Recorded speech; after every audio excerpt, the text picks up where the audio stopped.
There's elements in our government, mostly on the Democratic side, that are actively espousing the unrestricted weaponization of the government to target and eliminate its political opposition. How do we know? Well, if you've been paying attention, James Comey just told us under oath. His admission of the unverified status of the document that led to the biggest political scandal in American history is what the media should be talking about. His admission that both the sources funded by the opposition and the document itself were unverified, and the proper procedures obtaining the FISA warrant was violated, should be headline news on every television in America. But instead, we get propaganda from the news and the police state tyrants that it's Trump that should be impeached and imprisoned for a non-existent campaign finance violation. Let me break this down for you because it's up to the people in America of sound mind to realize what all this means and vote these authoritarians out of our government. Comey testified to Congress that the Steele dossier used to obtain the FISA warrant to spy on the Trump campaign was not verified before or after the issuing of the FISA warrant.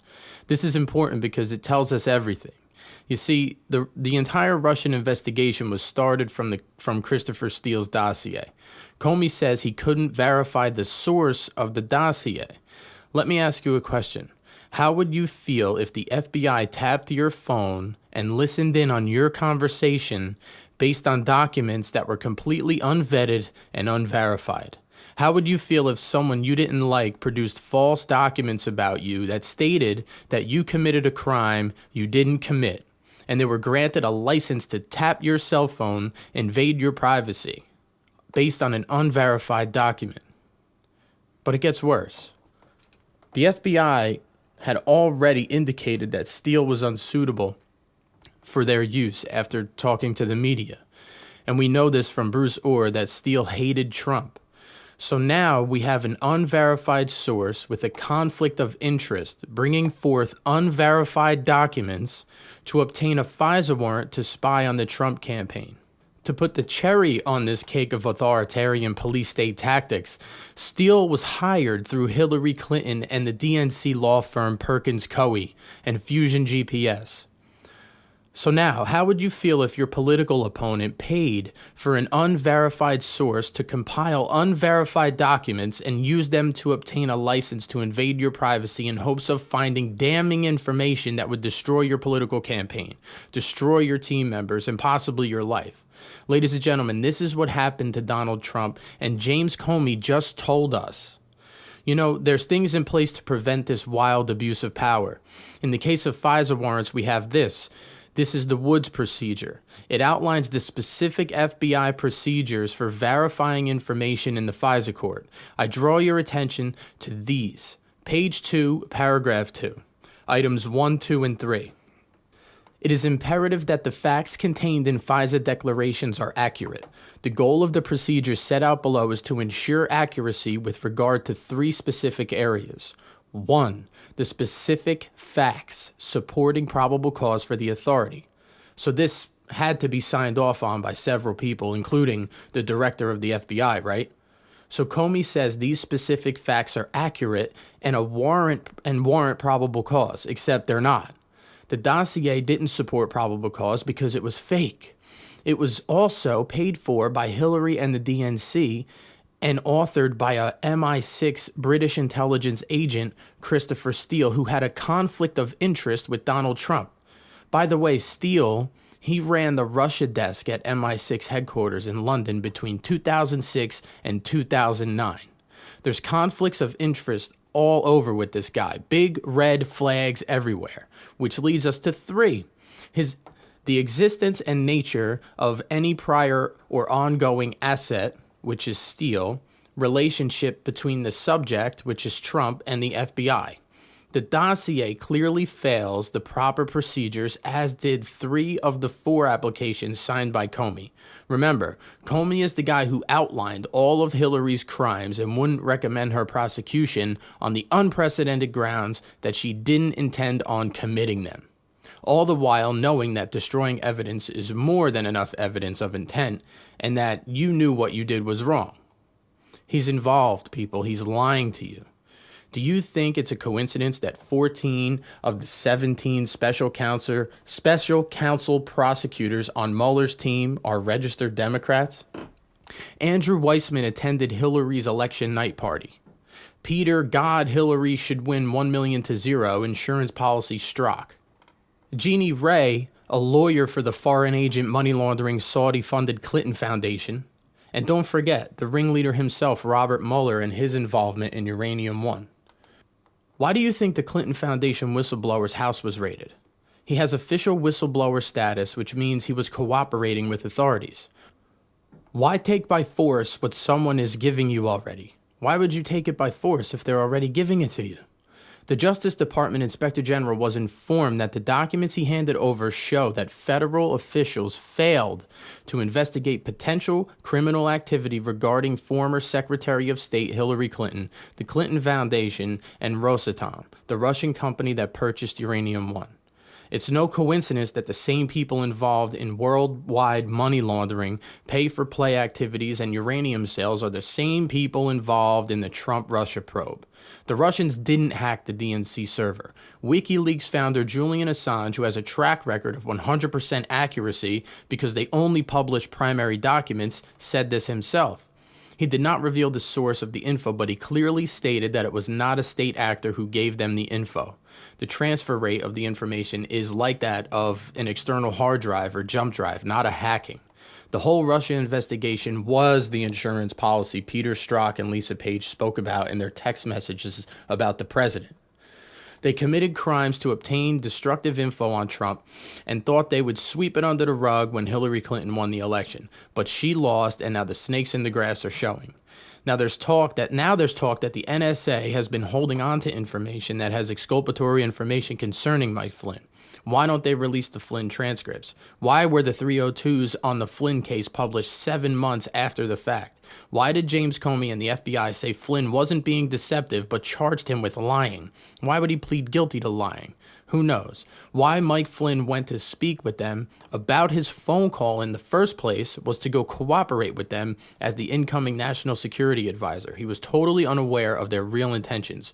And Comey himself didn't go through the traditional procedures that you would normally go through to do something like this. He didn't go through the White House. And he said himself that if it was any other administration, an administration that was more organized, he wouldn't have done it. And he wouldn't have gotten away with it.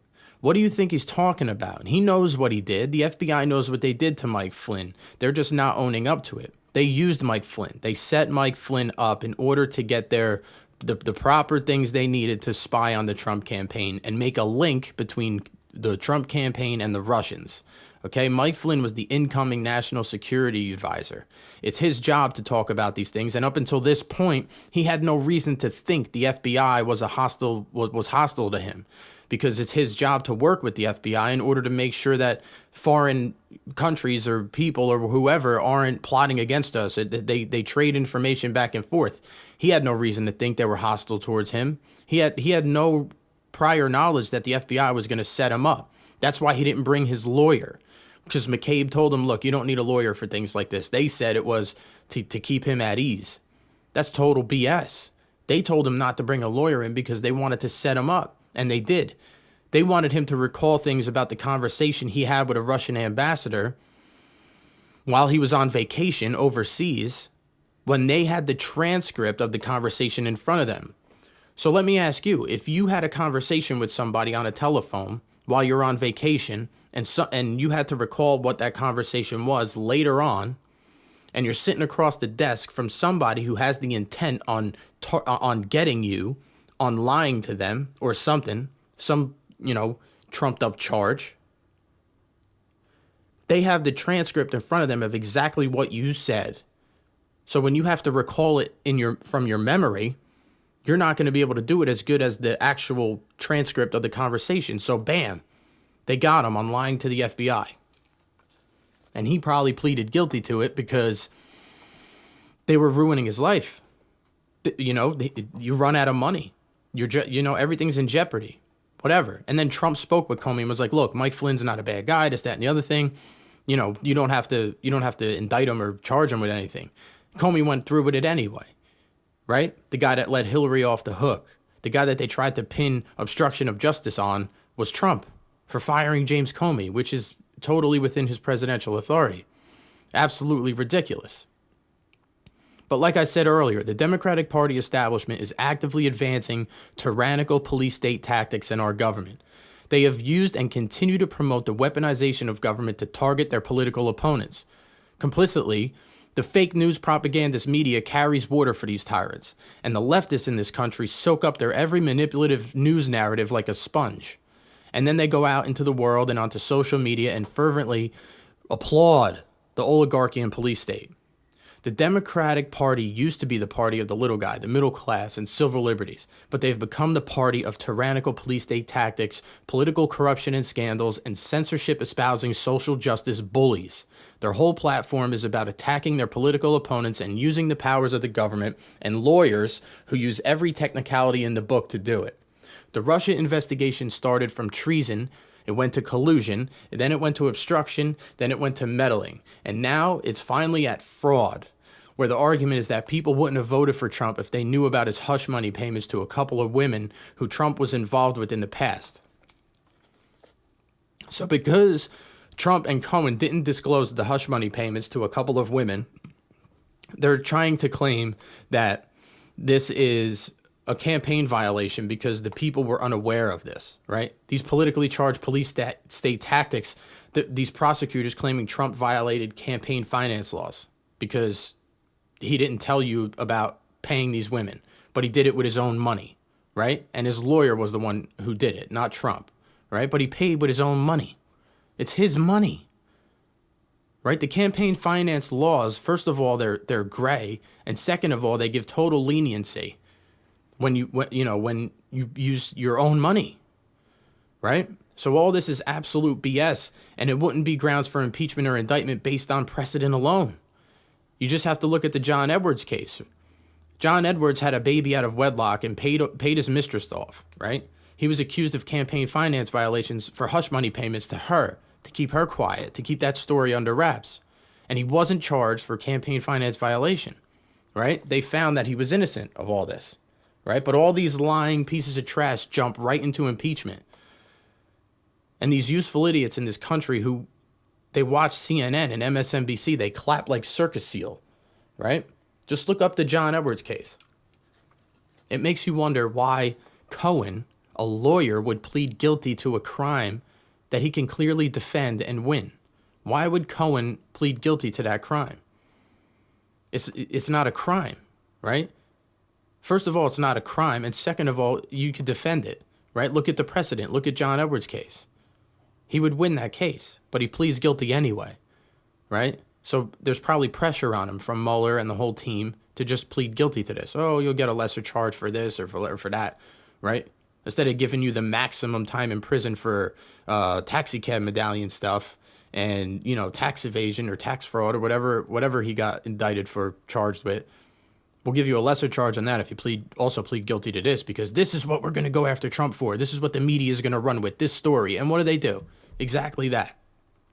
All over the news. Maxine Waters, MSNBC, CNN, they're all saying, oh, Trump should be impeached. Democracy is at stake and blah, blah, blah, blah, blah. What are you talking about?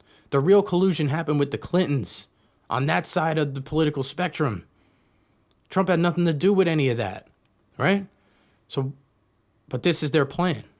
Right? Did it ever occur to these people abusing their authority that maybe, just maybe, and the people on the left, too, did it ever appeal to them that the American people wanted Trump to be president?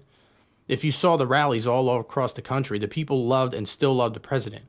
And Hillary was a shitty candidate who ran a shitty campaign election or whatever. She ran a shitty campaign and she lost. But the point is that our government has been involved in the various unmaskings of U.S. citizens, the misuse of the national security, the NSA's database, and the abuse of the FISA court as detailed in this video. I mean, what America do you want to live in is the real question. Do you want your government to operate like a police state and use the powers of the FBI, the CIA, the DOJ, etc.? Do you want them to use those agencies to target and eliminate its political enemies? That's banana republic stuff. That's third world country stuff, right? That's how that stuff operates in those countries. The people in this country have such Trump derangement syndrome that they're willing to police statify our government to attack their political opponents. I pity the people who watch and believe the leftist propaganda activist news outlets. They have no regard for the truth. They have no regard for the law because they're blinded by their hate of Donald Trump. They're the type of people who call the cops and make a noise complaint because they weren't invited to the party. They're the type of people that they take their ball and go home because they're losing the game. They're the type of people who would rather burn America to the ground than concede power to their political opposition. But on a positive note, I think that there's people holding on to crucial documents that expose all the bad players and their crimes. And they're letting these people dig their own graves even deeper before they release it all. But one can only hope. Until next time, Outliers.